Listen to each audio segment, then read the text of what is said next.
तो zero conditional sentences पढ़ने के बाद में हम पढ़ते हैं फर्स्ट कंडीशनल, जिनको हम ओपन कंडीशन भी कहते हैं। फर्स्ट कंडीशनल सेंटेंसेस को ओपन कंडीशनल सेंटेंसेस भी कहते हैं। इसमें होता क्या है, इसमें किसी भी काम की होने की जो पॉसिबिलिटी होती है, मतलब संभावना, वो 90% तक होती है। मतलब यदि कोई शर्त रखी गई है तो उसके 90% चांस है कि वो फुलफिल हो जाए, मतलब पूर्ण हो जाए।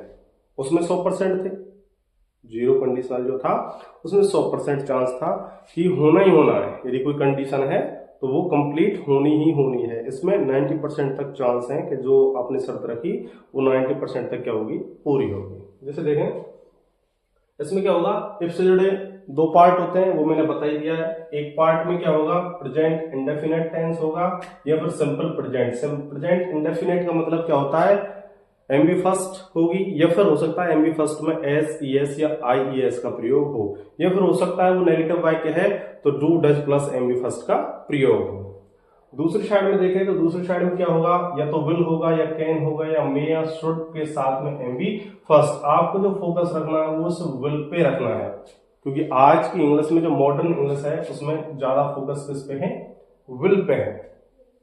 अर्थ के अनुसार ये बदलते रहते हैं, बाकी हम किसी भी सेंटेंस में विल लगा दें तब भी वाक्य ठीक ही होते हैं। वाक्यों के जरिए पढ़ें, देखें, if your parents call you, यदि तुम्हारे माता पिता तुमको बुलाते हैं, यू शुड गो, तो तुम्हें जाना चाहिए। यदि हम यहां लगा दें विल, तुम जाओगे, तो यहां शुड लगाया। अगर आपके लिए ये मान लो रिक्त स्थान के रूप में होता तो क्या होता, हो सकता है ये तो यहां पर आपके लिए क्या आता, ब्लैंक स्पेस आता, या फिर हो सकता है यहां गो के स्थान पर आपको ब्लैंक स्पेस आता और ब्रैकेट में दिया हुआ एक वर्ड आता, वो आपको इसमें भरना होता है। यदि आप पहचान जाते हैं, इफ से जुड़ा वाक्य है, एक साइड में क्या है, सिंपल प्रेजेंट या प्रेजेंट इंडेफिनिट है, दूसरी साइड में शुड दे रखा है या नहीं दे रखा है, वो आपको अपने अनुसार भरना है, देखना है। या तो कॉल देगा या लिखा हुआ है तो आप विल गो भर दोगे, कोई दिक्कत नहीं है। यदि इधर शुड दे दिया तो आपको कॉल भरना है। फिर देखें, विल से जुड़ा दूसरा वाक्य है, इफ यू वर्क हार्ड, यदि आप कठिन मेहनत करते हो, कठिन परिश्रम करते हो, यू विल सक्सीड। सक्सीड मतलब क्या होता है, सफल होना। सक्सीड एक वर्ब है और सक्सेस क्या है, नाउन। बहुत से बच्चे क्या करते हैं, यहाँ सक्सेस लिख देते थे, एचवी के बाद में क्या करते हैं, सक्सेस लिख देते हैं, वो बिल्कुल गलत है। सक्सेस एक नाउन है, न कि एक वर्ब है। तो सक्सीड एमबी है, जिसका मतलब होता है सफल होना। इफ यू वर्क हार्ड, यदि आप कठिन मेहनत करते हो, कठिन परिश्रम करते हो, तो यू विल सक्सीड, तो आप क्या हो जाओगे, सक्सीड हो जाओगे, सफल हो जाओगे।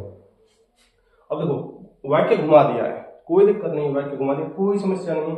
इफ यहाँ पहले दिया था, यहाँ बीच में दिया है, हमको बस ध्यान यही रखना है, इफ के बाद में आना क्या चाहिए। यदि ओपन कंडीशन वाले वाक्य चल रहे हैं तो निश्चित है इफ के बाद वाला जो भाग है उसमें प्रेजेंट सिंपल या प्रेजेंट इंडेफिनिट आएगा।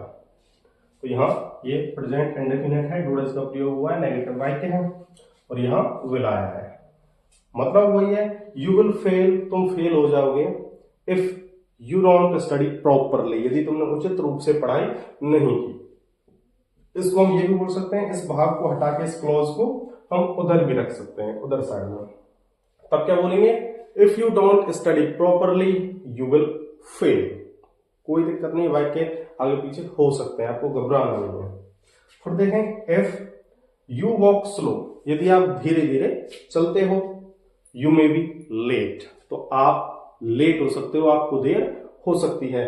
आप यहाँ मे बी के स्थान पे विल का यूज भी कर सकते हो।